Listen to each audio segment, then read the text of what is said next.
Magandang araw po sa inyo lahat. Welcome po sa panibagong video natin dito sa mga Pili TV.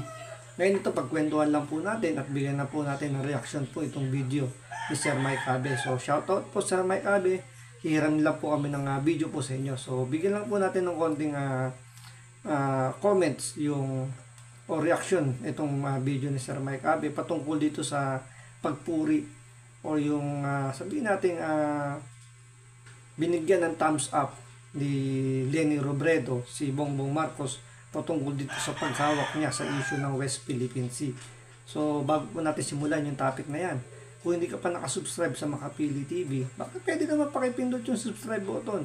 At the same time, palike na rin po ng video, wala naman pong bayad dyan, kaya pindot na. So ito, bigyan na po natin ng reaction itong video ni Sir Mike Abe. Wow! Nabalitaan ba ninyo? Napakinggan po ninyo yung balita?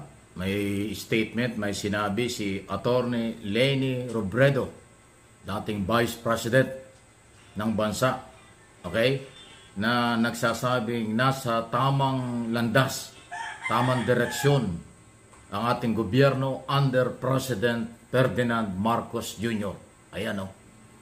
Nanggaling na po yan mismo doon sa naging katunggali, naging sabihin nating matinding naging kalaban ni Pangulong Marcos noong eleksyon ng 2022.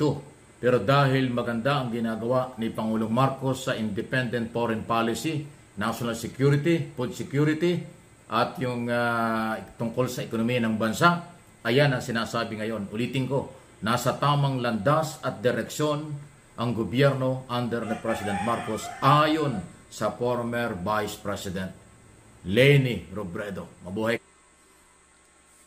Medyo nakakapagtaka lang na etong sila Sir Mike Abe, mga kilalang mga loyalista po ito. Nung panahon po na binabanatan po ng mga dilawan, ng Liberal Party, grabe rin silang kumakabatikos dito sa mga kumakalaban kay Pangulong Bongbong Marcos o kay Bongbong Marcos. Pero nung nagsalita si Leni Robredo na pinupuri itong si Bongbong Marcos, parang biglang bumait sila sa mga dilawan. Ito nakakapagtaka lang naman. 'Di ba? Umpisa pa lang, medyo pag-upo pa lang ni Pangulong Marcos, medyo hindi ba kayo nagtataka na parang kahit yung mga aktivista hindi nagsasalita, hindi nag-iingay, walang bumabatikos, walang, alam yun, nakakapanibago.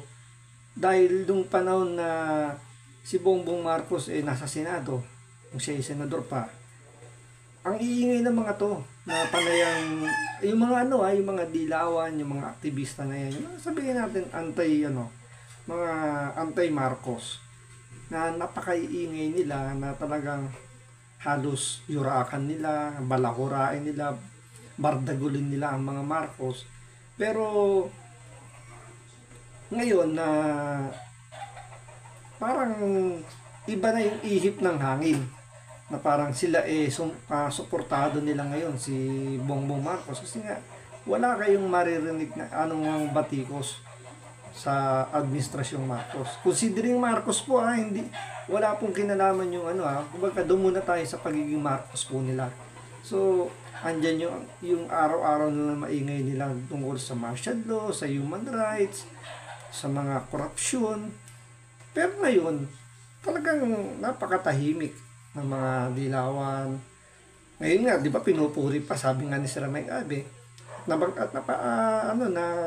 may video na rin po tayong ginawa tungkol dito sa pagpuri ni Leni Robredo kay Bongbong Marcos. So panoorin nyo na lang po yun.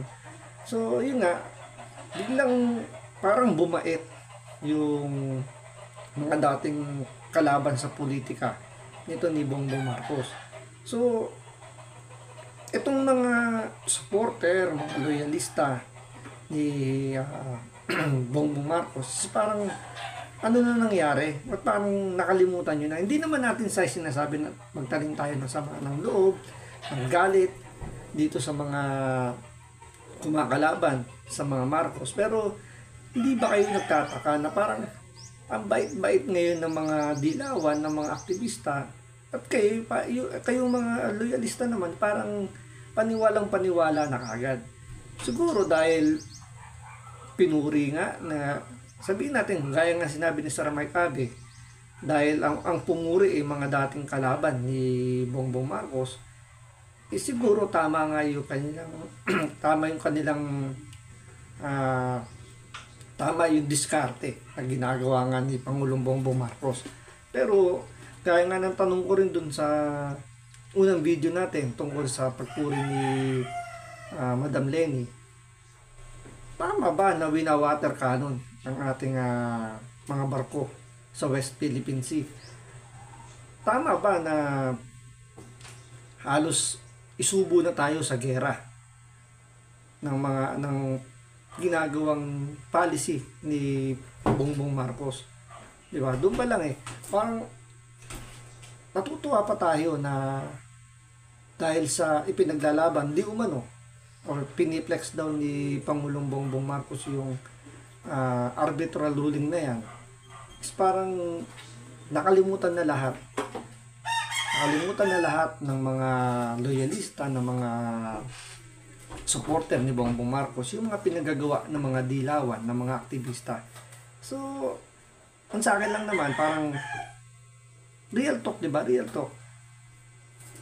Mahirap magtiwala doon sa mga dating kalaban mo na halos balawurain ka. Tapos konting puri lang parang okay na. Di ba? Kuha nyo ba, ibig ko sabihin, parang sabi nga nila, di ba, na parang ang nag-aalaga ng ng ahas sa iyong bakuran na anytime pwede kang tuklawin. Dahil nakita mo lang natutulog-tulog lang tong ahas na to, walang ginagawa, hindi nagsasalita, is parang pakiramdam mo, mabait na sa sayo. Pero hindi mo alam, anytime pwede kang tuklawin niya pagtalikod mo. So parang ganyan yung nangyayari ngayon sa yung ipinapakita ng mga dilawan, kasi nga may planong bumalik sa politika itong mga to.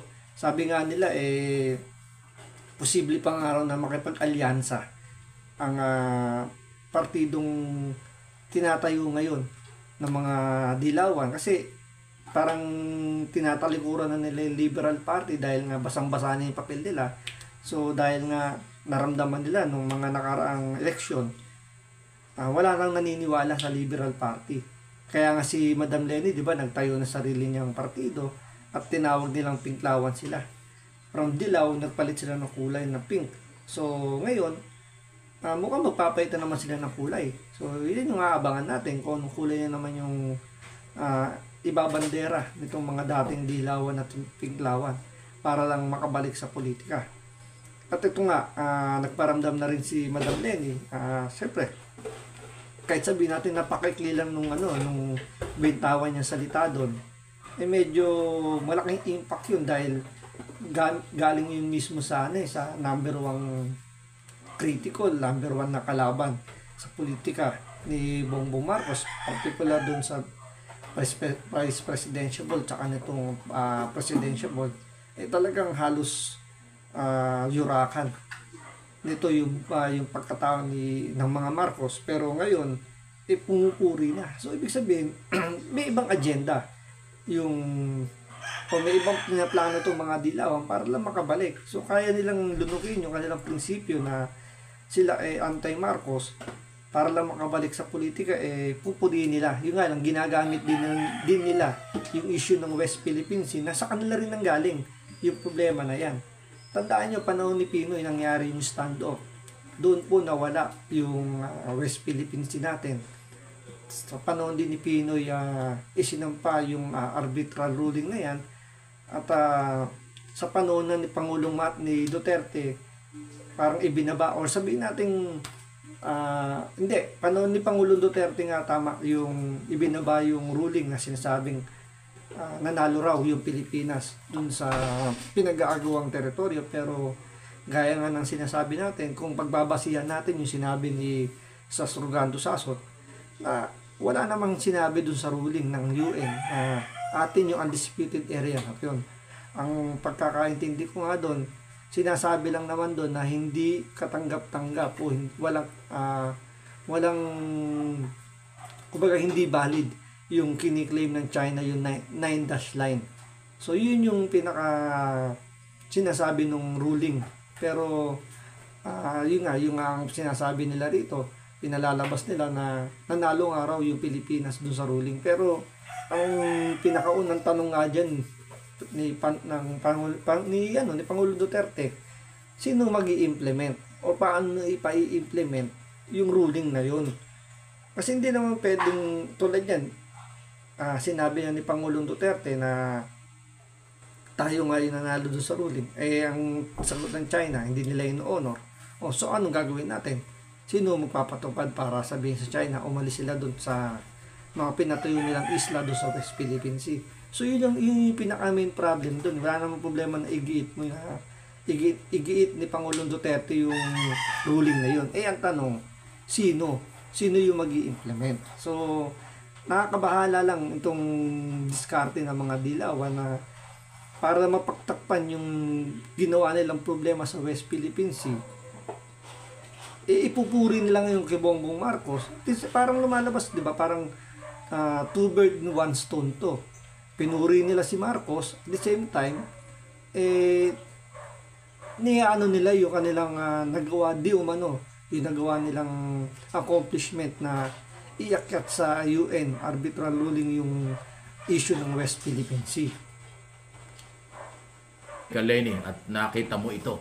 Ito yung pagpapatunay na madalas kong nagiging topic na yung Liberal Party or yung mga dating naging kalaban sa politika na oposisyon noong nakaraang eleksyon ay dahan-dahan ng kumakampi at naniniwala sa ginagawa ng ating Pangulo.